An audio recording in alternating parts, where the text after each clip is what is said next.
अस्सलाम वालेकुम नाज़रीन, मैं हुसैन मुमताज़ ख़ान और आप देख रहे हैं मेरा यूट्यूब चैनल। उम्मीद करता हूँ कि आप सब खैरियत से होंगे।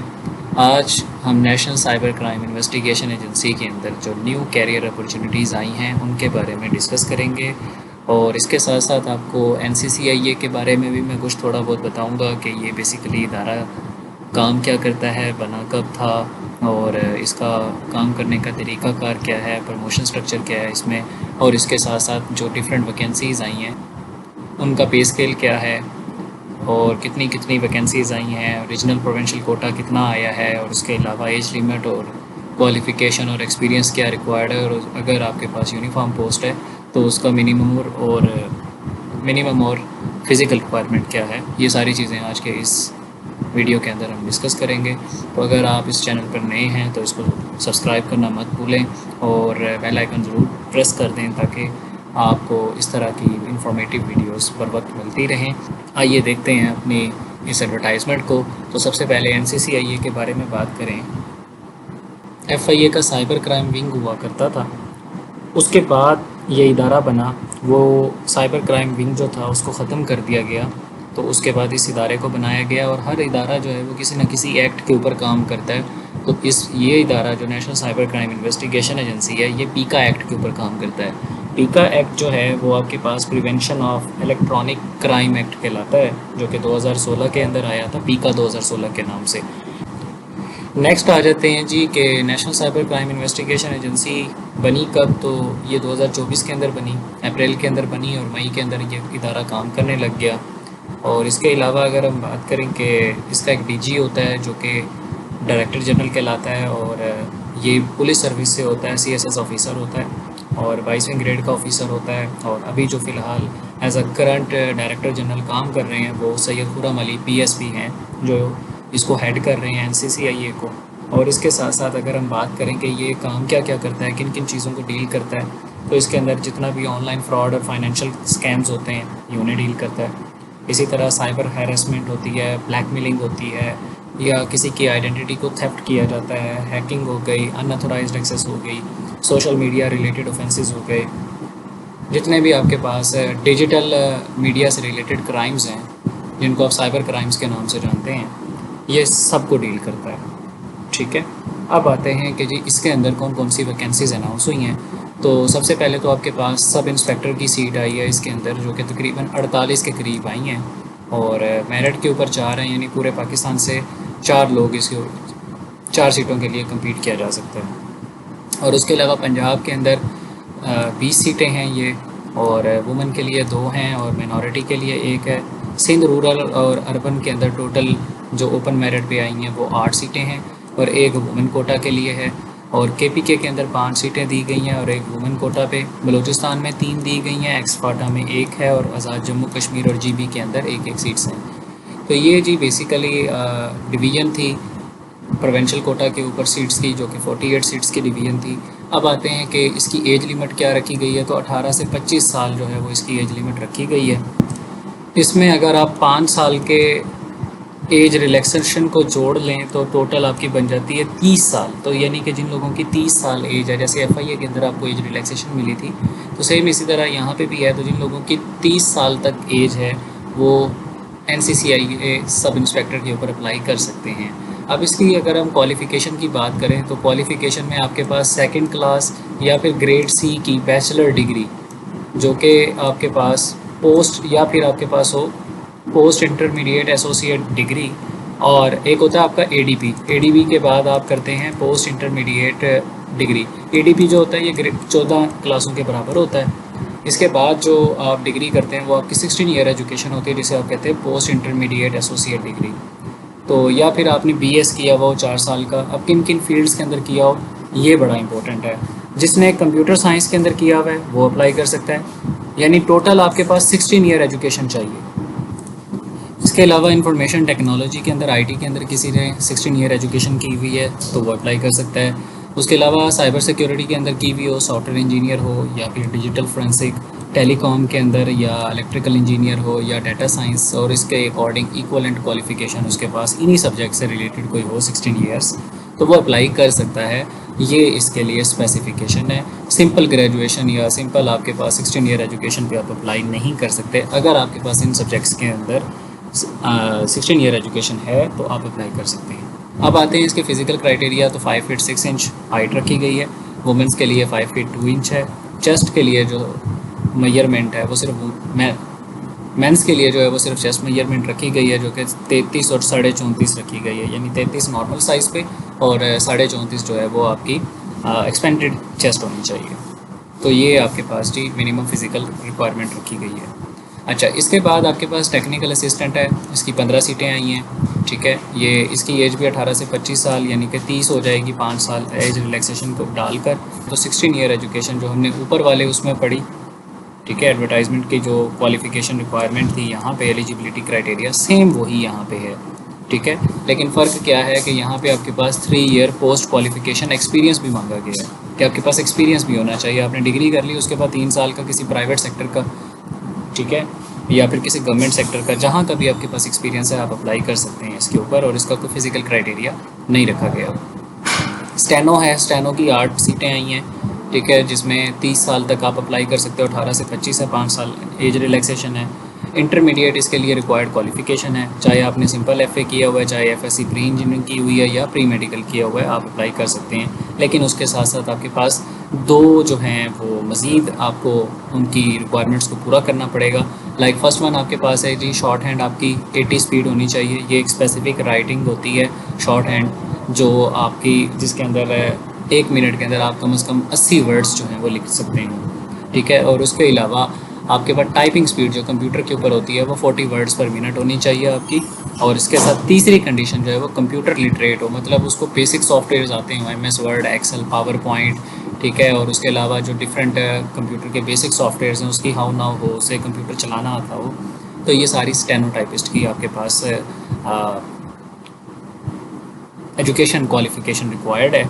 और इसके साथ साथ इसका कोई फिज़िकल क्राइटेरिया नहीं रखा गया, नन है। अपर डिवीजन क्लर्क UDC की 6 सीटें हैं यहाँ पे। 18 से 30 साल तक अप्लाई कर सकते हैं, 5 साल जनरल एज रिलैक्सेशन को काउंट करके। सेम आपके पास इंटरमीडिएट होनी चाहिए। और यहाँ पे जो दूसरी चीज़ है वो ये है कि आपके पास जब आप सिलेक्ट हो जाएंगे तो आपको national institute of technical board से जो है 3 वीक का जो है एक डिप्लोमा करना पड़ेगा। वो आपकी सिलेक्शन के बाद होता है। तो मतलब सिंपल आपके पास इंटरमीडिएट का होना ज़रूरी है। ये आपने अपना 6 महीने के अंदर अंदर डिप्लोमा करना होता है, बट वो आफ्टर सिलेक्शन होता है। नेक्स्ट आपके पास जो सीट्स हैं वो ASI की हैं। अब ASI की सीट्स के ऊपर आपको लेवरेज है। ASI की 36 सीट्स हैं, जिसमें 3 मेरिट पे हैं, 15 पंजाब के अंदर ओपन मेरिट पे हैं, 2 वुमेंस के लिए, 1 मिनॉरिटी के लिए। सिंध रूरल के अंदर 3 सीटें रखी गई हैं और 1 सीट वुमेन के लिए। और सिंध अर्बन के अंदर 2 सीटें रखी गई हैं और 1 वुमेन के लिए। तो टोटल आपके पास 7 सीटें बन जाती हैं सिंध के अंदर। KPK के अंदर टोटल 4 हैं, जिनमें से 3 ओपन मेरिट पे हैं और 1 आपके पास वुमेन कोटा के ऊपर है। बलूचिस्तान में 2 सीटें ओपन मेरिट पे, एक्स-फाटा में 1 और HJK यानी आज़ाद जम्मू कश्मीर के अंदर 1 है। तो ये आपके पास सिंपल है। GB के लिए यहाँ पे कोई सीट नहीं रखी गई। 18 से 25 साल आपकी एज होनी चाहिए और इसमें 5 साल एज रिलैक्सेशन डाल लें तो 30 साल आपकी एज बनती है। और इसके साथ आपके पास सिंपल जो ग्रेजुएशन डिग्री होनी चाहिए, 2nd क्लास या ग्रेड C बैचलर डिग्री, या BA या BS पोस्ट के ऊपर आपने कोई एसोसिएट डिग्री की हुई है। 14 साल जो आपकी एजुकेशन है वो यहाँ पे रिक्वायर्ड है सर। 14 साल एजुकेशन के साथ साथ जो हाइट क्राइटेरिया रखा गया है वो आपके पास 5 फीट 6 इंचज़ है और वुमेंस के लिए 5 फीट 2 इंचज़ है। और इसी तरह मेल्स के लिए जो चेस्ट मेजरमेंट है वो 33 आपकी नॉर्मल हालत में और 34.5 जो है वो आपकी एक्सपेंडेड चेस्ट होनी चाहिए। अच्छा, एक बात यहाँ पे क्लियर करता चलूँ कि जो भी लोग यूनिफॉर्म पोस्ट के अगेंस्ट अप्लाई करेंगे उनका फ़िज़िकल टेस्ट में रनिंग ज़रूर होगी। 1.6 किलोमीटर की रनिंग होगी और उसमें आपको 7 मिनट के अंदर मेल्स को कंप्लीट करना होगा और 10 मिनट के अंदर फीमेल्स को कंप्लीट करनी होगी अपनी रनिंग। अच्छा, उसके अलावा अगर हम बात करें कांस्टेबल की, तो कांस्टेबल जो सिंपल वाला सादा कांस्टेबल होता है उसकी 174 सीटें आई हैं, जिसमें मेरिट पे 14 सीटें हैं, सबसे ज़्यादा पंजाब में हैं, 74 के करीब ओपन मेरिट पे हैं। 9 सीटें उसकी जी आपके पास वुमेंस के लिए हैं, 4 मिनॉरिटी के लिए हैं। सिंध रूरल और अर्बन के अंदर टोटल जो हैं वो 28 सीटें आई हैं ओपन मेरिट पे, 3 वुमेंस के लिए आई हैं और 2 आपके पास जो हैं वो मिनॉरिटी के लिए हैं। KPK में 17 सीटें हैं, वुमेंस के लिए 2 हैं और 1 मिनॉरिटी के लिए है। बलूचिस्तान में ओपन पे 9 हैं, 1 आपके पास वुमेंस के लिए है। एक्स फाटा में 4 हैं, वुमेंस के लिए 1 है। आज़ाद जम्मू कश्मीर और GB के अंदर 3 और 2 सीट्स वगैरह अवेलेबल हैं। अब अगर हम इसकी एज लिमिट की बात करें तो वही 18 से 25 जमा 5 साल एज रिलैक्सेशन डालकर 30 साल आपकी एज रिलैक्सेशन हो जाती है। अपर एज लिमिट के अंदर तो ये आपको 25 के ऊपर जो 5 साल की रिलैक्सेशन है ये तो मिल रही है, लेकिन लोअर एज लिमिट में आपको कोई रिलैक्सेशन नहीं। 18 साल से आप एक दिन भी कम होते हैं तो आपको कोई भी किस्म की रिलैक्सेशन नहीं मिलेगी। जो 7 सितंबर इसकी डेट है, लास्ट डेट इसकी, वो इसकी कट ऑफ डेट है। अच्छा जी, उसके बाद मैट्रिकुलेशन आपकी सेकंड क्लास सेकंड डिवीजन के अंदर मैट्रिक है तो आप अप्लाई कर सकते हैं। इसी तरह कांस्टेबल ड्राइवर जो है इसकी 64 सीटें हैं, जिसमें सेम एज क्राइटेरिया है एज लिमिट का, लेकिन कुछ चीज़ें यहाँ पे एडिशनल मांगी गई हैं। जैसे मैट्रिक तो मांगी गई है, लेकिन उसके साथ आपके पास LTV या HTV लाइसेंस भी होना ज़रूरी है और बग़ैर ऐनक के 6/6 नज़र का होना भी ज़रूरी है। इसके साथ एक्सपीरियंस मांगा गया है। आप गाड़ियाँ जो लाइट गाड़ियाँ होती हैं, लाइट व्हीकल्स होती हैं, मिसाल के तौर पर डाला वाला हो गया या फिर कोई गाड़ी हो गई करोला टाइप या प्राडो हो गई, इनको चलाने की आपके अंदर कैपेबिलिटी होनी चाहिए और इसके साथ आपको उसको मेंटेन करने का नॉलेज भी होना चाहिए। ये भी यहाँ पे एडिशनल एक्सपीरियंस के तौर पर मांग लिया गया है। अब आते हैं कि जी इसकी कुछ इंस्ट्रक्शंस के ऊपर, तो कहाँ पे अप्लाई किया जा सकता है। www.npftask.pk यानी नेशनल पुलिस फाउंडेशन, जो कि आप FIA और इस्लामाबाद कैपिटल पुलिस के लिए जहाँ पे आपने अप्लाई किया था उसी साइट के ऊपर जाकर इसके लिए भी अप्लाई होगा। 2000 रुपये का फ़ी चालान होगा, सेम तरीका कार भरने का। और इसके अलावा आपको कोई हार्ड कॉपी भेजने की ज़रूरत नहीं है। आपको जो भी इंफॉर्मेशन मिलेगी वो या तो एप्लीकेशन पोर्टल से मिल जाएगी या SMS और ईमेल करके आपको बता दिया जाएगा। अब बात करते हैं फ़िज़िकल एंड्योरेंस टेस्ट की, तो वो लोग जो यूनिफॉर्म पोस्ट के अगेंस्ट अप्लाई कर रहे हैं, चाहे कांस्टेबल ड्राइवर है या सब इंस्पेक्टर है, असिस्टेंट सब इंस्पेक्टर है या कांस्टेबल है, ये सब एंड्योरेंस टेस्ट के अंडर जाएंगे, जिनमें 1 माइल की रनिंग होगी, 7 मिनट में मेल्स को कंप्लीट करनी है, 10 मिनट में फ़ीमेल्स को कंप्लीट करनी है। और इसके साथ साथ आपके पास जब आप इसको क्लियर कर लेंगे इस राउंड को अपने, तो फिर आपका CBT टेस्ट यानी कंप्यूटर बेस्ड टेस्ट होगा, जो कि आपका कंप्यूटर के ऊपर होगा। और एक बात याद रखिएगा कि हर फेज़ के लिए आपके पास जो रोल नंबर स्लिप है वो अलहदा से जनरेट होगी, तो आपकी एक ही रोल नंबर स्लिप जो है वो आगे नहीं चलेगी, ठीक है। जैसे FIA के अंदर हुआ वो वाला सीन नहीं होगा। 7 सितंबर जी इसकी लास्ट डेट है और यही कट ऑफ डेट है। आपकी जितनी भी एजुकेशनल क्वालिफ़िकेशन है या एक्सपीरियंस है वो इस एज लिमिट के अंदर होना चाहिए। अगर अदरवाइज़ आप जो हैं आपका कैंडिडेचर रिजेक्ट कर दिया जाएगा।